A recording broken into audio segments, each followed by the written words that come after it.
Bom dia, a graça e a paz do Senhor Jesus. Veremos hoje o capítulo de número 12 do livro de Atos dos Apóstolos.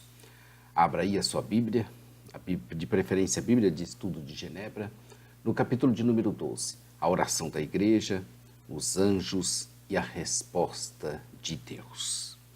Então vamos estudar hoje o capítulo de número 12 do livro de Atos. Inscreva-se em nosso canal. Clica no sininho aí que está à sua esquerda para você nos acompanhar. Diariamente temos um vídeo novo, todos os dias aqui um vídeo novo da Palavra de Deus. Um capítulo da Bíblia por dia. Nós já passamos de mais de 1000 capítulos e vamos concluir esse projeto em 23 de julho de 2019. E também aproveite e dê seu like. Se você gostar, compartilhe e divulgue. Vamos estudar e aprender cada vez mais a Bíblia Sagrada. Como já dissemos, Atos, e sempre temos reforçado aqui, foi escrito para orientar a igreja em sua missão permanente por meio do relato de como o Espírito Santo capacitou aqueles apóstolos para propagar o testemunho de Cristo ao mundo gentil. Tanto é que o termo Atos dos Apóstolos não é nem apropriado, poderia ser Atos do Espírito Santo, por meio dos apóstolos, e hoje por meio de você que está me ouvindo aí. Nesse capítulo nós vemos uma narrativa muito interessante, com a libertação de Pedro e o castigo de Herodes por meio de anjos. Herodes tinha acabado de matar a Tiago, irmão de João, e reparou que sua atitude tinha agradado aqueles judeus. Agora ele queria continuar assim, e logo tomou a Pedro para fazer o mesmo, e o colocou em prisão e com certeza bem vigiada. Mas havia oração incessante a favor dele por parte da igreja, e Deus envia um socorro a Pedro, libertando-o daquele cárcere em que ele estava. Sua libertação foi tão espetacular, parecendo aquelas de filme de ficção. É isso mesmo. Era Deus movendo o povo à oração e era Deus respondendo à igreja na sua oração. Quem é que vai entender assim os planos de Deus? Tiago foi morto por Herodes e este achou que era o cara. Mal sabia ele que Deus já tinha determinado a sua morte. Então vejamos com mais detalhes a continuação do capítulo da parte 3 da nossa divisão proposta, que é o testemunho apostólico na Judéia e Samaria. Nós já vimos que a perseguição ela causou o deslocamento do testemunho apostólico de Jerusalém para a Judéia, para a Samaria, como Jesus havia ordenado. Então nós temos aí uma finalidade boa da tribulação. Ninguém gosta de ser tribulado, mas aqui ela pegou e espalhou o evangelho. Então teve o seu efeito positivo. Quanto a isso, 2 acontecimentos importantes assim possibilitaram que esse testemunho dos apóstolos se propagasse geograficamente.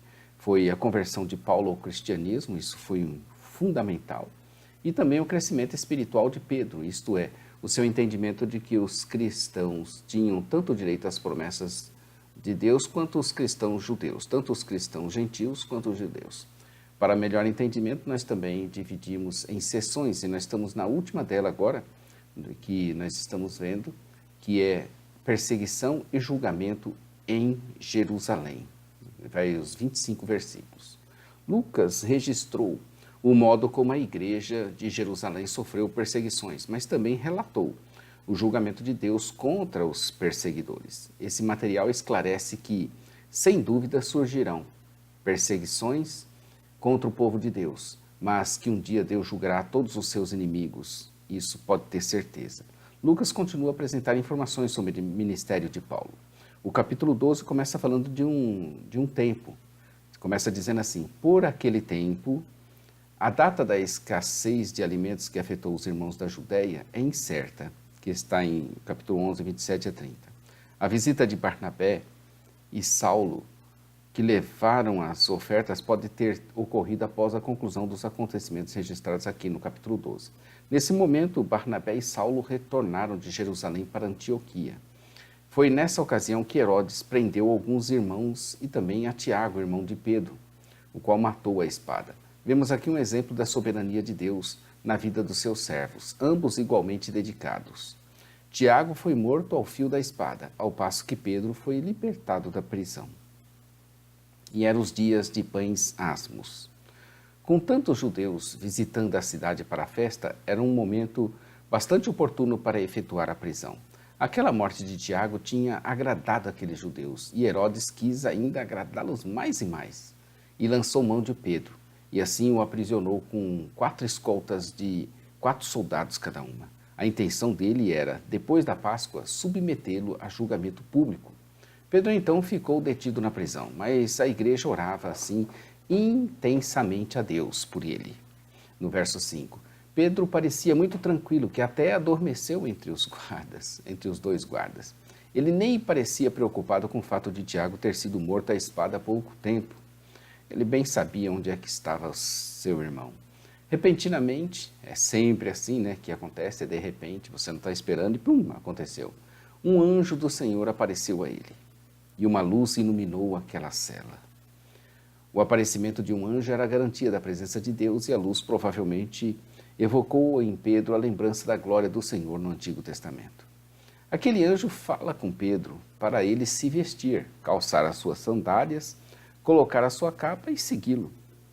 Pedro foi libertado da prisão que provavelmente fosse a fortaleza Amônia, reconstruída por Herodes o Grande, que lhe deu esse nome em homenagem ao patrono Marco Antônio.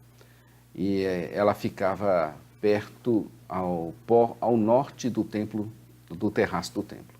Como era de fácil acesso, permitia que as pessoas se ajuntassem para observar o julgamento de prisioneiros, que ocorria no final da Páscoa. Na mente de Pedro havia uma confusão, pois não sabia se aquilo que estava acontecendo era real ou se tratava, sim, de uma simples visão. Com certeza aquilo tudo deveria ter a máxima segurança em guardas, escoltas, cadeias, mas eles andavam e saíam dos ambientes sem qualquer problema. Por fim, parece que eles se iam para uma outra dimensão, né? Nós estamos aqui na dimensão normal e eles andando assim numa outra dimensão, dentro da dimensão terrestre. É como se fosse aquela história do mundo plano, em que há só 2 dimensões e a esfera, que é de terceira dimensão, andando no mundo plano, saindo e se deslocando por ele, e entrando e saindo dos ambientes sem que as pessoas do segundo plano entendessem, né? Parece que é algo assim de ficção. Por fim, havia um portão de ferro que dava para a cidade, e este se abriu como se fosse porta automática com sensor de presença. A fortaleza Antônia possuía, além de uma entrada ao sul que dava acesso ao átrio do templo, outras entradas que davam acesso à cidade. Eu fico pensando aqui, eu estou dando risada aqui, mas eu estou pensando aqui nos guardas depois, né? O que é que o pessoal ia pensar? Vocês abriram para ele passar. Essa é a conclusão mais óbvia que existe, né? Então toda a guarda ia se dar mal, né? Estando já Pedro em segurança, depois de um tempo, aquele anjo o deixou. Somente nesse momento Pedro se deu conta da situação e entendeu que ele tinha recebido a visita de um anjo de Deus, ou tinha recebido a ajuda de Deus por meio dos seus anjos ministradores. Ao perceber isso, se dirigiu então à casa de Maria, mãe de João, também chamado de Marcos, onde ali havia muita gente reunida e orando por ele. Pedro deve ter chegado eufórico para contar as bênçãos para a igreja e bateu à porta do alpendre esperando que abrissem para ele. Uma serva chamada Rode foi atender e ficou confusa, pois tinha reconhecido a voz de Pedro e, ao invés de logo abrir a porta, ela ficou nervosa, ansiosa. Ela voltou para contar aos demais que Pedro estava à porta. Ninguém acreditou naquela história dela. Observe a ironia da situação, né? Os discípulos oravam fervorosamente para que o soberano Deus do céu protegesse e libertasse Pedro da prisão. Porém, quando finalmente Pedro apareceu na casa onde estavam reunidos, recusaram-se a acreditar que o Senhor tinha respondido às suas orações. Entre os judeus piedosos havia a ideia de que cada pessoa tinha um anjo da guarda e que este possuía a capacidade de assumir a aparência da pessoa a quem protegia. Pedro continuou a bater na porta e foram conferir, e quando o viram, todos ficaram perplexos. Pedro os acalmou e explicou tudo, como maravilhosamente o Senhor houvera nesse caso, e pediu que isso fosse contado a Tiago e aos irmãos, e em seguida foi para outro lugar. Pela manhã, Grande foi o alvoroço sobre o prisioneiro que havia escapado sem deixar qualquer pista. Herodes tudo examinou e, não encontrando uma explicação, mandou executar todos aqueles guardas. É o que eu falei, né? A culpa seria dos guardas. Abriram as portas. Para Herodes, a resposta óbvia e lógica era essa. E como que aquele trunfo dele, que estava preso, que ele ia executar agora, e agradar lá as autoridades dos judeus, desapareceu assim. Para ele não tinha lógica eles terem desaparecido. A lei romana prescrevia que se um guarda deixasse um prisioneiro fugir, deveria pagar com a sua própria vida. Herodes, então, sai da Judéia e vai para Cesareia e permanece ali algum tempo.